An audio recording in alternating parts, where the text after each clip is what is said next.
واحلل عقدة من لساني يفقه قولي. الحمد لله رب العالمين، ثم الصلاة والسلام على سيدنا ونبينا وحبيب إله العالمين أبي القاسم محمد. اللهم صل على محمد وعلى آله الطيبين الطاهرين المعصومين، واللعنة على أعدائهم أجمعين من الآن إلى قيام يوم الدين. أما بعد، فقد قال الله تعالى في محكم كتابه الحكيم: بسم الله الرحمن الرحيم. إن الله يأمر بالعدل والإحسان وإيتاء ذي القربى وينهى عن الفحشاء والمنكر والبغي يعظكم لعلكم تذكرون. آمنا بالله، صدق الله العلي العظيم. صلوا على محمد وآل محمد.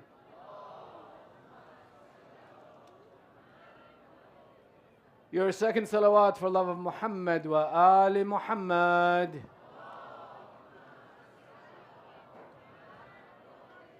And your loudest salawat for ta'jeel faraj sahib al-asr wa zaman.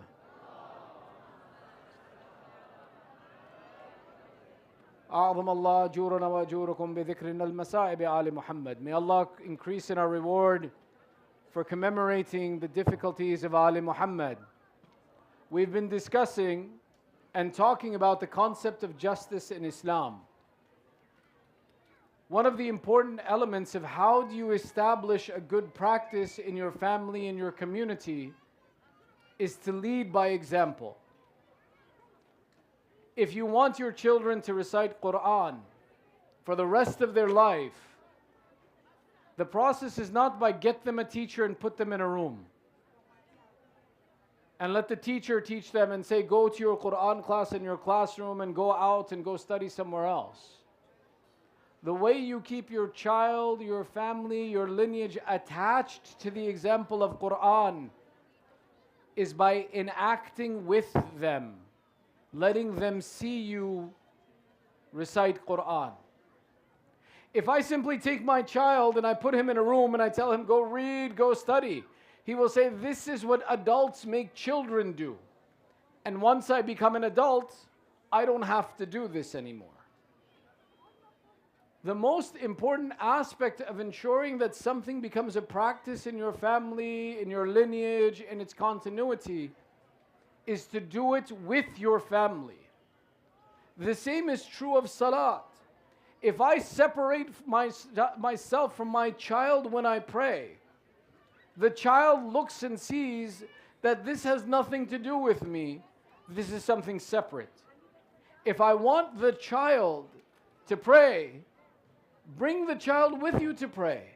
Sit with them when it's time for salah. Let them see that as you grow up and you mature, the way that you become a good Muslim is by enacting those values that we teach. The most valuable teacher is not what you say, but what you do. And this is why when it comes to the example that wanting your children to be examples of justice and to be someone who practices justice and lives a life of justice and treats others well, is to do it in front of your child. Which is why in the same example that this is one of the necessities to have a good example in front of you, we have from the Ahlul Bayt many examples of enacting justice in society so as to teach us what is our responsibility to make sure that justice persists in our communities, in our societies, and becomes the hallmark of the lovers of Ahlul Bayt. As such, we'll mention a few examples of the justice as performed by Ahlul Bayt. With each example, I'll ask you for one salawat. We'll begin our discussion. Sallu ala Muhammad wa ali Muhammad.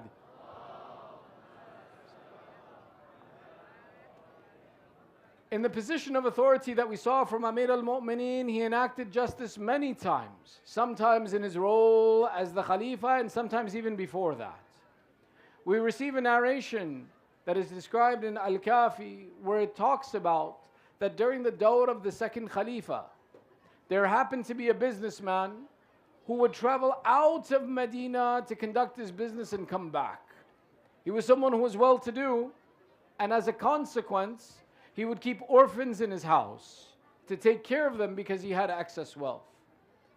It happened to be that one girl that he had taken in as an orphan and had stayed with him for a very long time, as she continued to grow up, the businessman's wife became afraid that this girl is growing up in my house. She has been my servant. She has been an orphan that we took care of. But now as she grows up, I'm worried that my husband will marry her, and this who I treated as a servant, as below me, will become the wife of my husband. So she made a plan with the women of the village that the next time her husband would go on a business trip, they would drug this child and then accuse her of indecency to get rid of her. And sure enough, the next time the man left on business, they drugged the child, they drugged the young girl, and they accused her of fahsha and indecency. And then they went to the Khalifa of the time and complained that, oh Khalifa, we kept this child in our house and we have found that she commits indecency in our house. She has committed, na'uzubillah, zina in our house. The Khalifa waits when the businessman comes back. He says, this accusation has been laid in your house, and the verdict for one who commits zina is the punishment is issued by the Khalifa. I issue such a punishment that this girl will be punished for committing indecency. The businessman realizes that something doesn't make sense. So he says, oh Khalifa, before you execute your judgment, I want to find out the truth of the matter. And he goes to seek assistance from Amir al-Mu'mineen. Amir al-Mu'mineen Ali ibn Abi Talib says, I shall review the case, and calls all the witnesses back.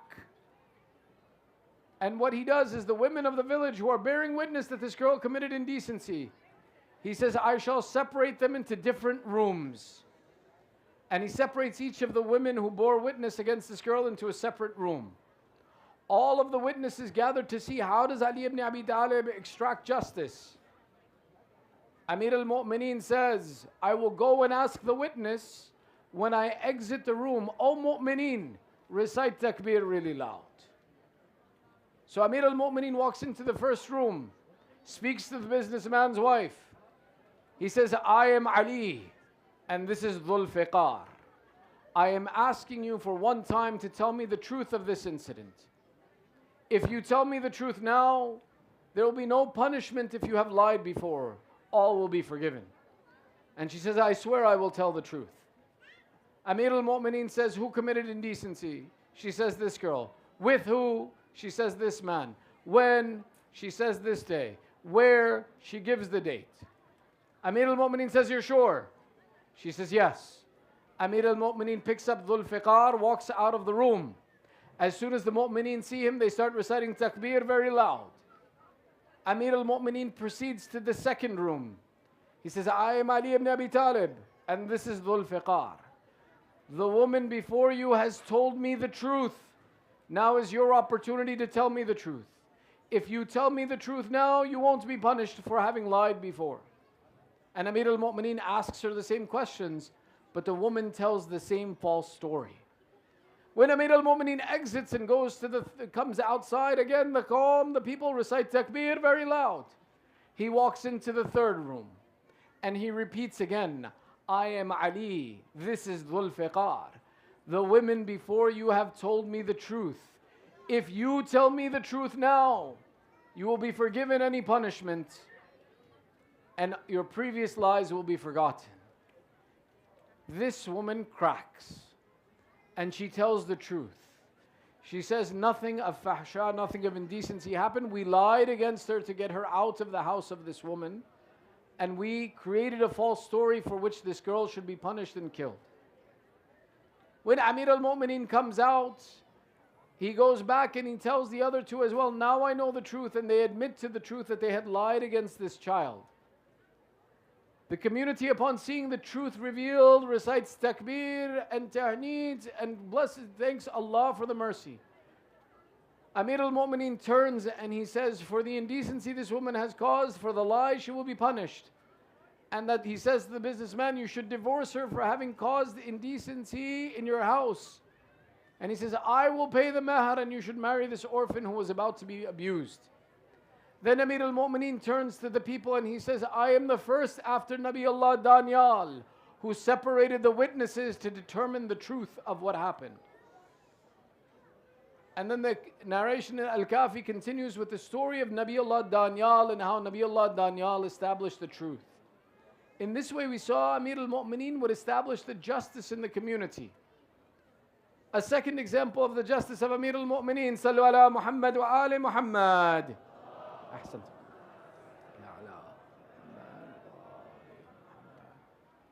Is a description to say there happened to be during the Khilafat of Amir al-Mu'mineen a man who left an empty house covered in blood. And as the witnesses saw this man walk out, they saw a dead body inside of the house. They said, this man has killed someone in this empty house. They took him to Amir al-Mu'mineen and they laid the accusation against him that, oh Amir al-Mu'mineen, we saw this man leave an empty house covered in blood and inside of the house was a dead body. We believe he has killed someone. Amir al-Mu'mineen asks him, he says, did you do something wrong? The man says, Amir al-Mu'mineen, what is seen is seen. This is what is in front of me. Amir al-Mu'mineen says, if this is the truth, then the punishment of killing an innocent man is upon you. And he sends him away for his punishment. As he is being taken away to be punished for killing a human being, a man looks at him and says, what is his problem? What happened to him? They said, he has killed Fulan bin Fulan in an empty house, and now he will be punished. The man says, no, he did not. Take him back to Amir al-Mu'mineen. I have witness to show. When they go back to Amir al-Mu'mineen, the man says, oh Amir al-Mu'mineen, this man did not kill him, I did. I am the killer, not this man. Amir al-Mu'mineen turns to the man covered in blood and he says, oh person, why did you say that you killed this man? He says, Amir al-Mu'mineen, if I told you the truth, no one would believe me. He says, Amir al-Mu'mineen, I was busy slaughtering my sheep when I felt the need to go to the restroom. So I looked for an empty place of privacy to go use the restroom. I came upon an empty house that was deserted, so I went there to use the facilities. But I was covered in the blood of my sheep already. When I used the facilities and I was exiting the house, I saw that a person was deceased inside of the house. And just as I saw it, someone saw me leaving, covered in blood, and a dead body laying on the side. He says, O Ali ibn Abi Talib, I did not imagine that anyone would believe that me, covered in blood, did not kill this person. So therefore, I came to the decision that I will die, but I won't be called a liar in front of people. So therefore, when you asked me what the situation is, I simply said, it is what people are saying has been seen. Amir al-Mu'mineen looks at the other man and he says, oh Amir al-Mu'mineen, he and I had a dispute, I killed him and I left before, and this man had nothing to do with it, he should not be punished. Amir al-Mu'mineen turns to Imam Hassan, he says, oh Hassan, show justice between them now. The example Amir al-Mu'mineen is establishing to introduce justice into the society, that the Ahlul Bayt provide justice. Imam Hassan turns, he says, as for you who was falsely accused, you are innocent, you are free. Your affair is settled, you have made no mistake. As for you who killed this person, I set you free as well. And as for the person who was killed, the diya or the blood money, we the Ahlul Bayt will pay the blood money. All of the people became astounded. They said, oh Imam Hassan, why have you set him free when he killed someone? Why have you taken the responsibility on yourself? Imam Hassan would explain. He says, it's very true this man killed someone. And as compensation for that murder is the blood money. Because it happened in a moment of passion, there is a possibility to provide the blood money to pay it off. However, just as he killed this man, he saved this other human being from not being killed by telling the truth. Therefore, the mistake that he made of taking responsibility or not taking responsibility, he absolved himself for by taking the responsibility again. So his having saved the life of this man is why we don't put the had upon him and we set him free.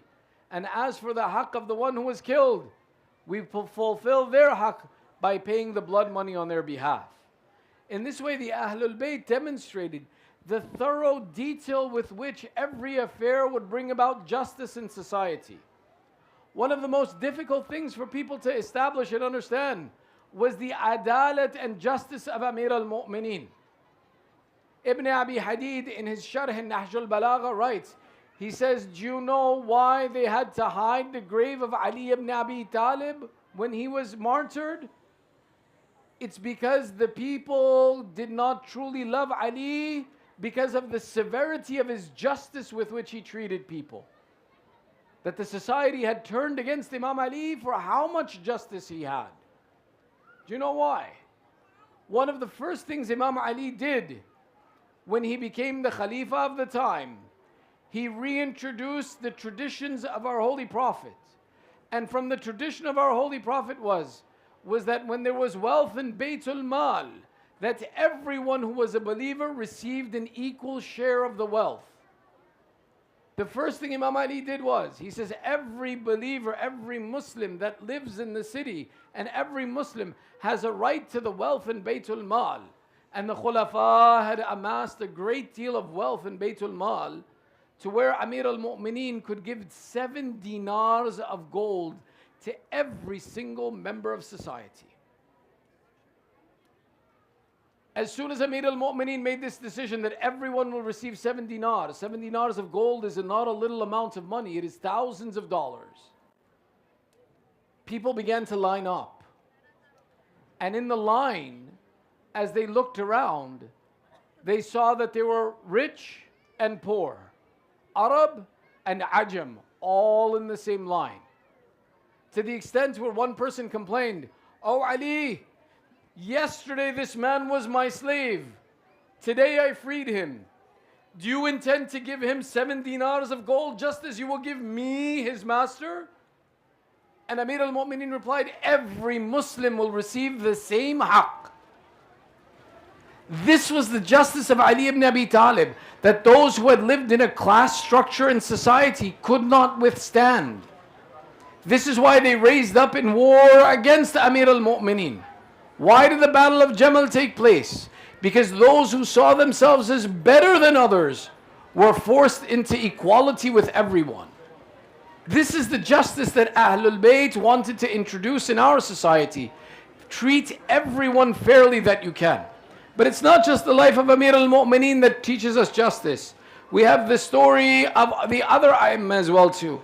And the very famous story of our Imam Muhammad ibn Ali al-Jawad alayhi salam. Sallu ala Muhammad wa ali Muhammad. Sallu ala Muhammad. It's narrated that Imam al-Jawad was assassinated for the sake of his justice that he provided. How? In the time of the Khalifa of that time, a man came who had been a thief. He came to the Khalifa and said, I am a thief. I am admitting my being thief, and I accept the punishment that is set to me. Give me the punishment of a thief. In the Quran it says, As-sariqu wa-sariqatu faqta'u aydiyahuma. That if there is a thief, whether they be man or woman, that their yad should be cut. This yad that should be cut is something that is debated amongst the different schools of thought. Because the word yad in Arabic means and includes everything from your shoulder down to your fingers. When the Khalifa turned and says, the Quran says that if it is a thief that their hand should be cut off. What does it mean by hand? Does it mean from the shoulder? Or does it mean from another part of the hand that it should be cut off? The various hukam of the time, the various jurists of the time of the different schools of thought presented different opinions.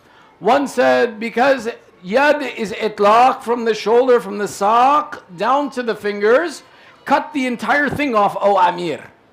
Another one came and said that no, in the Quran it says فَاغْسَلُوا أَيْدِيَكُمْ مِنَ الْمَرَافِقِ or إِلَى الْمَرَافِقِ.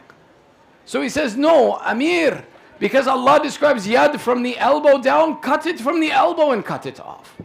Another one comes and he says, no, Amir, yad means the hand. Cut it from the wrist.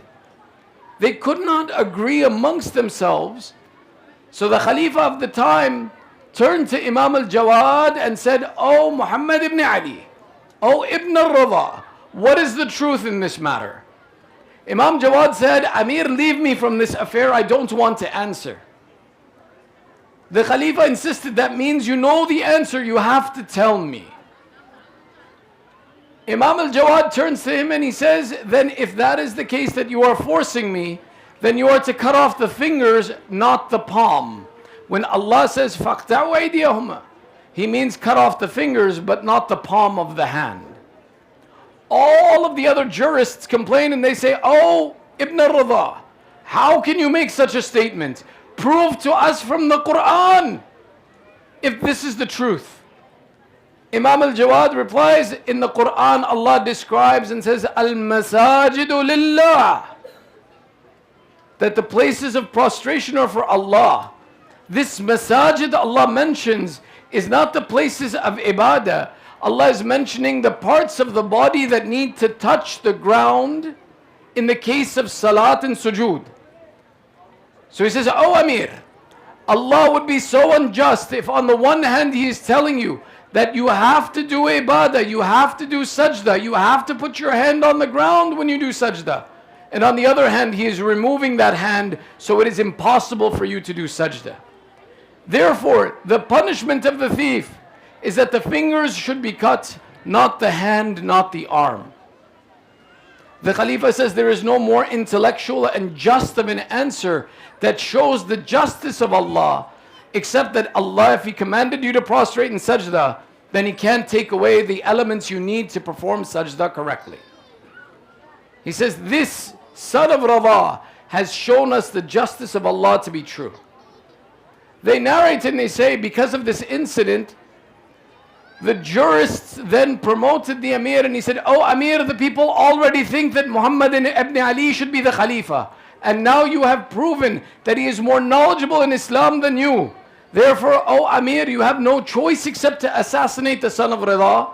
Otherwise the people will overthrow you because he is more worthy of authority than you are. And it's narrated to say that this example of showing justice and teaching justice is why our Imam was killed.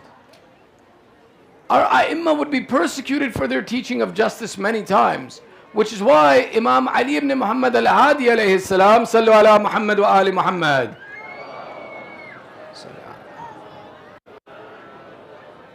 He too was one who was persecuted for teaching of justice. They describe in the time of our 10th Imam, it happened that a Christian man was found violating the decency of a Muslim woman. And he was captured. And the punishment for this action was to be given the penalty of death. When this Christian man was taken in front of the judge, in front of the Khalifa, the witnesses were brought, the proof was complete, and it came time for the judge to give the hukum, to give the command of how Islam would punish that you have abused a woman, you will be punished for death with this. As soon as the case was settled, the Christian man raised his hands and said, Ashhadu an la ilaha illallah wa ashhadu anna Muhammadan Rasulullah. Sallu ala Muhammad wa ali Muhammad. Sallu ala Muhammad. As soon as this happens, the judge says, stop, we can't punish him anymore. Khalifa says, what do you mean we can't punish him? The judge says, well, Allah has dictated that all sins before Islam are forgiven once a person becomes a Muslim. He became a Muslim. We can't punish him.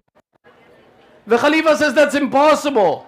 How can it happen that he's been convicted of crime and you're going to set him free? The judge says, oh Amir, this is the condition of Islam. That Islam forgives whatever happened in the past. Therefore, we have to forgive him and set him free. The Khalifa of the time decides and he says, this doesn't sit well with me. And one of the advisors say, ask the son of Rida, Ali ibn Muhammad. He will tell you truly what Allah commands in this situation. So they wrote a letter to our 10th Imam describing the situation. There is a Christian man who has gone through and committed indecency. And when he was to be punished, he submitted to Islam. Are we supposed to forgive him? Imam al-Hadi replies, no, punish him now. All of the jurists in the court of the Khalifa, they say, how can we punish him? This man is teaching you to go against the Quran. The Khalifa says, you are the ones who are ignorant. The sons of Zahra do nothing except for teach the Quran. So they go back to the Imam and they say, oh Imam al-Hadi, how can he be punished? He has submitted himself to Islam. Teach us how it is that this man is worthy of punishment. Imam al-Hadi replies and he says, in the Quran, read the story of Fir'aun. That Fir'aun, when he was surrounded by the water and it was about to collapse upon him, he said, now I believe in the God of Musa and Harun. What did Allah say? Allah said, now that you have seen my punishment, there is no acceptance of faith from you after the punishment has been revealed. And Allah punished Fir'aun. In the same way for this man who has committed a sin, been found guilty, has seen the punishment, now there is no accepting of Islam for him. Fulfill the punishment on him. These descriptions of the Ahlul Bayt teaching justice is the instruction for us that we have a responsibility to always enact justice. And that this justice is the responsibility of every individual who lives in society. And that these lessons teach us that do not be amongst those who ignore the right and know what is good and stay away from it. In the Quran we see Allah says, فَإِن طَائِفَتَانِ مِنَ الْمُؤْمِنِينَ اقْتَتَلُوا فَاصْلِحُوا بَيْنَهُمَا فَإِن بَغَتْ إِحْدَاهُمَا عَلَى الْأُخْرَى فَقَاتِلُوا الَّتِي تبغي حتى تفيا إلى الأمر الله فإن فاءت فأصلحوا بينهما بالعدل وأقسطوا إن الله يحب المقسطين. This verse of Surah Hujurat is very important because in this Allah describes and He says, if two believing brothers fight, make peace amongst them. Don't believe that justice is your responsibility if something bad happens to you only. No, Allah commands, if you see injustice somewhere else, you have to rise up against that justice and create peace and create equity. Many times we say, it's not my problem. I didn't do it. Let them figure it out themselves. Islam says that is not the teaching of Allah for us as the mu'mineen. The examples of the Ahlul Bayt of establishing justice at the cause of causing themselves harm is a lesson for us to know that stand up for justice even when it has nothing to do with you. Don't only be just when it's in your interest. Be justice in every moment and let that never get away from you. Tonight, the 7th of Muharram, you talk about someone who is known as Babul Hawaij. Babul Hawaij is not Babul Hawaij because he was shuja'. There are many people in history who are brave.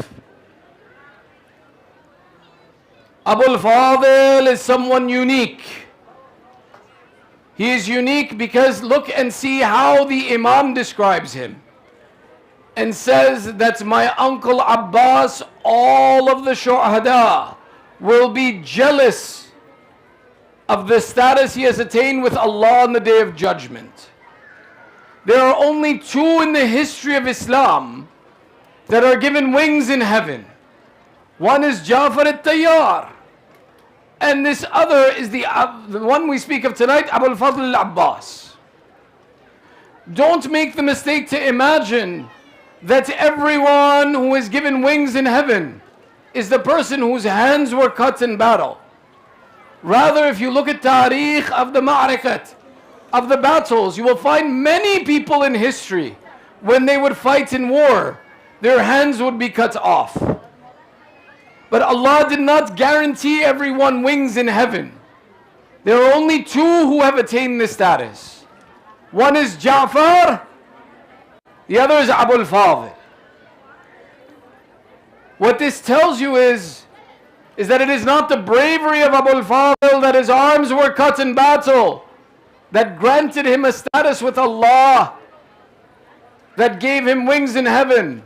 and a position by which all of the shuhada would be jealous of. When our fourth Imam describes جميع الشهداء يغبطون درجته, the statement of the Imam makes no mistake. جميع الشهداء. The fact that the Imam explains itlaq twice, once by saying جميع and the other by saying الشهداء, alif wa lam, means that this includes all of the shuhada from Adam until the day of judgment. Every shaheed will have ghibta and desire that we could have attained what Abbas attained. You came here tonight to take the wasila of this one, to ask Babul Hawaij wasila that, oh Allah, by the rights of Abul Fadil, fulfill our hajat. But if you want that wasila, you need to have ma'rifah and understanding of whose wasila you are taking. وَمَا أَدْرَاكَ مَا الْعَبَّاسِ. How could you understand what is Abul Fadil? Abul Fadil is that one who Amir al-Mu'mineen asked to find a noble household that he should have a family from, so that there would be a brave representative in Karbala from himself.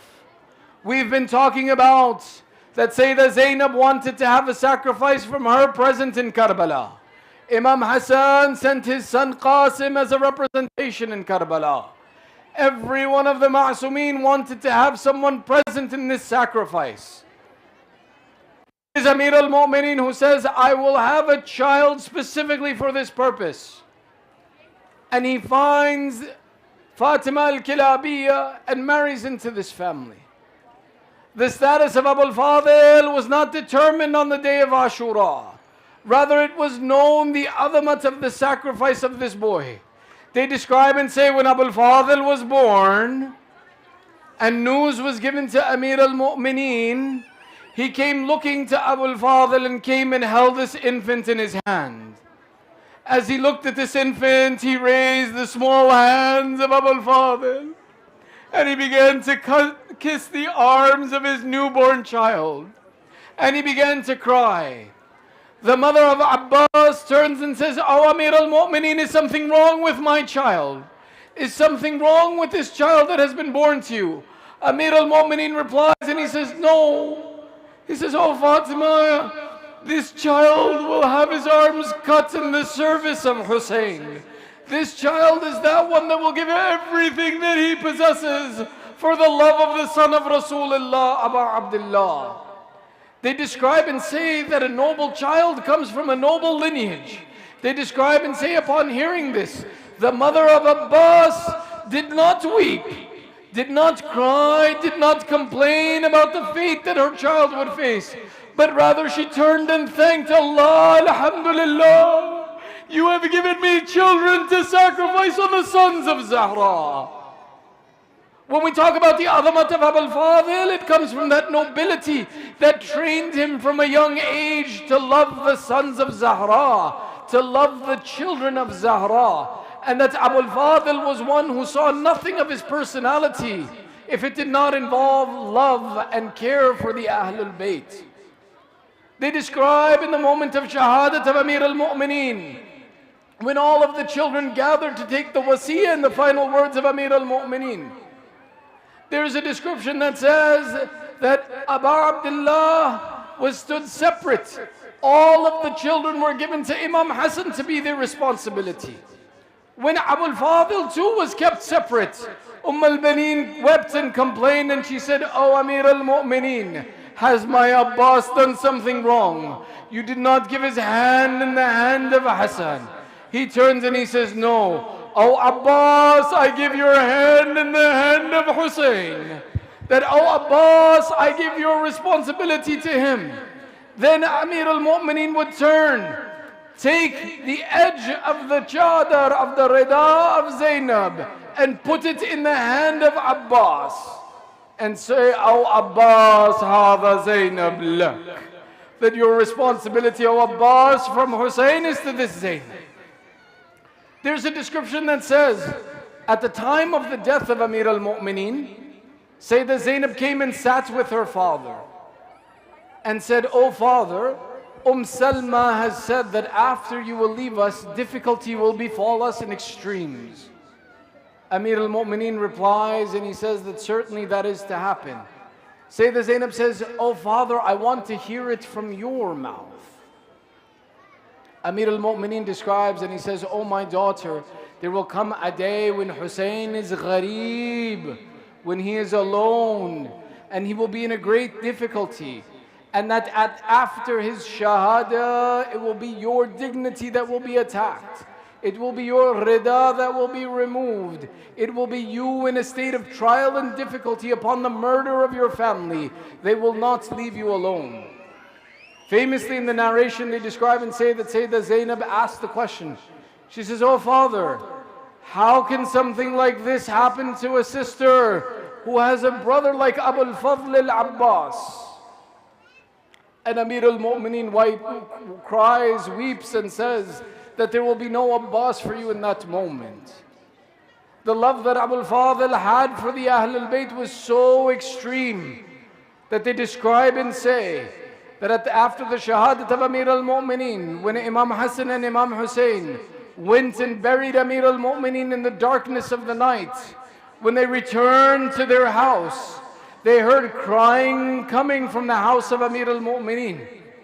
When they entered the house, they found Sayyidah Zainab sitting on the musalla of Amir al-Mu'mineen, crying and saying, "Baba, why did you leave us? You have told us of great difficulties that will befall us after you leave." We imagine that in this moment, there was Imam Hassan who comforted his sister. "He has given me the responsibility to take care of you. Oh sister Zainab, do not cry as long as Abbas is alive." It was this security and guarantee that Abu al-Fadl offered to the daughters of Amir al-Mu'mineen, that on the day of Ashura, Sayyidah Zainab stands with confidence and says to the women, "Oh women, fear not. My brother Abbas stands in front of the tent. My brother Abbas is the alamdar of the army of my brother Hussain. No one will dare come to trouble us as long as my brother stands. O women of Banu Hashim, have no fear. There is a protector for us unlike anyone else." Do you know the truth of this? You have not understood that if you want to say that Abu al-Fadl was brave, how brave was he? They describe when the armies clashed in the beginning on the morning of Karbala, Abu al-Fadl was the alamdar, the flag bearer of the entire army. Imam Hussain said, "Oh Abbas, you stay in front of the tents and the army will continue to gather around you." When the two armies clashed in the beginning of the battle, because Umar Asad had intended to wipe out the forces of Imam Hussain in one shot, 10 of the soldiers of Imam Hussain became surrounded and separated from Imam Hussain. These 10 men fought, but could not get out of this entrapment until Imam Hussain said, "Oh Abbas, bring them back." One Hazrat Abbas was sufficient where 10 soldiers could not get away from. One Abbas was able to free them. Abbas was that one that they describe and say that when he made the intention to attack the Furat, 2,000 men who stood in front of Furat to protect the river ran in fear as Abbas came charging at them. That you would say that one Abbas, 2,000 men would run in fear. But this is not Abu al-Fadl. Abu al-Fadl huwa a'zamu min dhalik. Why? Because look and see that when we say on the day of Ashura, whenever someone would die in the battlefield, Imam Hussain would run into the battlefield and collect their body. The reason Imam Hussain did this is that he knew that no one could attack his tent when he was in the battlefield and turned away from his safety. Imam Hussain had taken this Abbas and made him the guarantor of safety of the women, so that anything that happened in the battlefield, they would only face the battlefield. The army of Umar Asad was too afraid to fight one Abbas. 30,000 men on one side. Imam Hussain has yaqeen, if I have stood my Abbas in front of these tents, no one will come near these tents.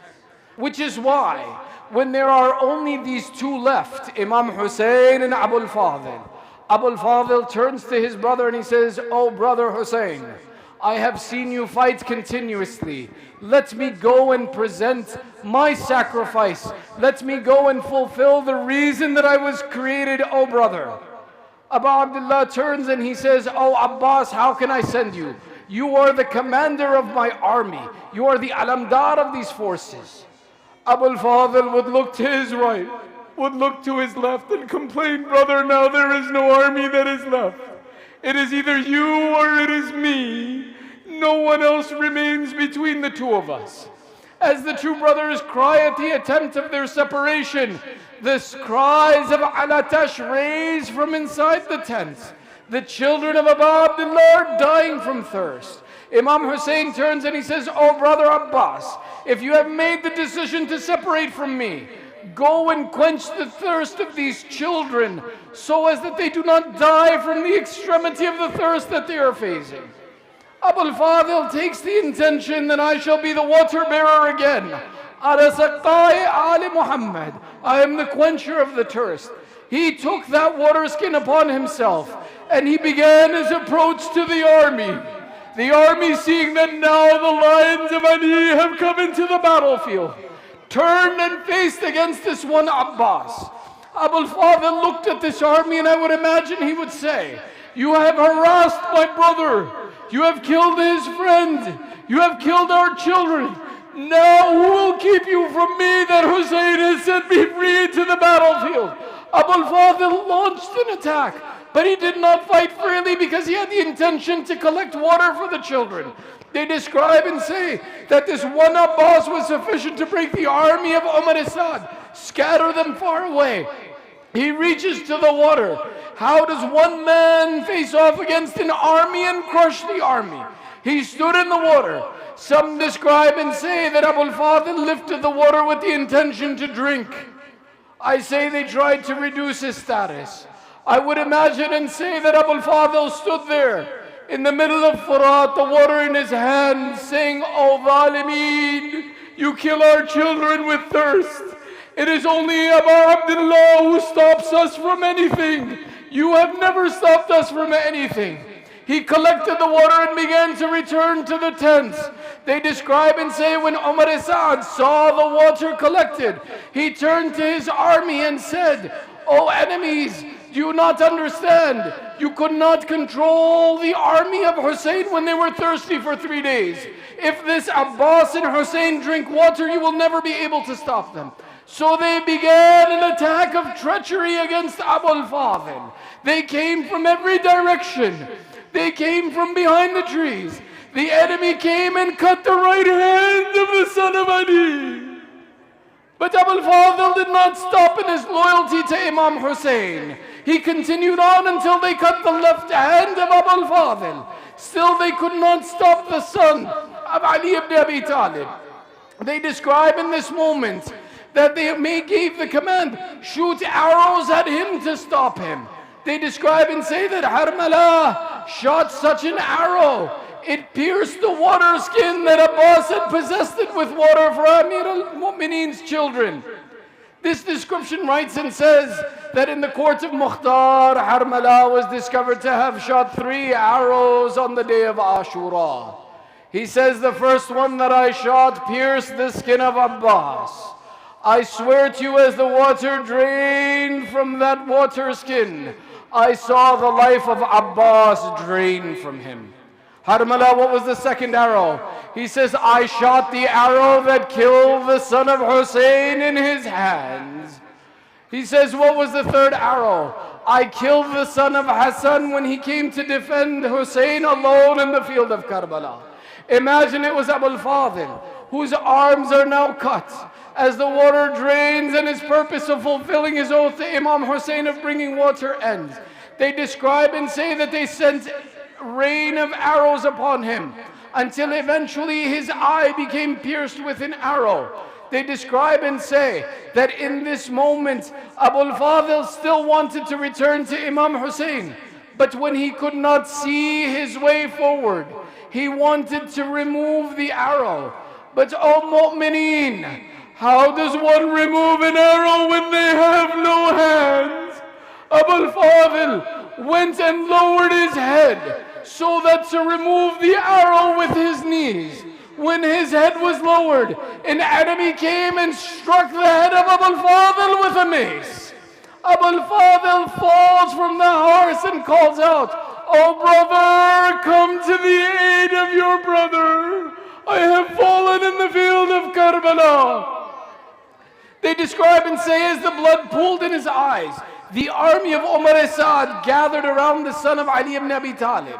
And they intended to kill him in this moment. They intended to cut him into pieces. Imam Hussain, as he approached his brother, he heard the body lying on the ground calling, "O enemies of Allah, I know that you have intended to kill me, but allow me to visit my brother one more time. Once I visit with him and give him my wasiyah, you can do to me whatever you like." They describe and say, Imam Hussain comes to his brother, collects Abu al-Fadl in his lap. Abu al-Fadl refuses to rest his head in the lap of Imam Hussain. Imam Hussain says, "Brother, in your final moments, let me sit with you." He says, Abu al-Fadl says, "Oh brother, when our father passed, it was the lap of Imam Hassan. When Imam Hassan passed, it was your lap. Brother, whose lap will your head be in when it is your time to leave?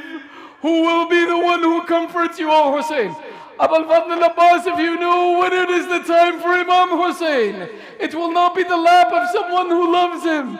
It will be the knees of Shimon on the chest of Abu Abdullah. Abu al-Fadl gives his wasiyah. He says, "Brother, I have seen you carry every shaheed, but I ask you that now when I leave you, do not move my body to the tents. It will create fear in the hearts of women." Zainab has been saying all morning that as long as Abu al-Fadl lives, that we will be safe. Do not take me back to the tents. Abu Abdullah leaves his brother in Karbala, proceeds away from him. They say that Abu Abdullah stood in front of the tents and called out, "Al-an ankasara dhahri." My back has been broken. My maneuver has been reduced. They say in this moment he called out, "Allah hal min nasirin yansuruna." Is there anyone to help us? When this call was heard, to the front of the tent, she says, "Brother Hussein, where is my brother Abbas? As long as there was an Abbas, I never heard you call with such pain. Why does Abbas not answer my call, brother?" They describe and say Abu Abdullah had not the words to tell Zainab. He went to the tent of Abu al-Fadl, took the pole that was standing up in the tent, knocked down the pole. Zainab saw the tent of Abbas fall. She knew now that Abu al-Fadl would not return. They describe that daughter of Ali turned to the direction of Najaf. "Baba, now I know your wasiyah is true. There is no more Abbas. There is no Alamdar. Certainly the day of Masayib has fallen the children of Zahra."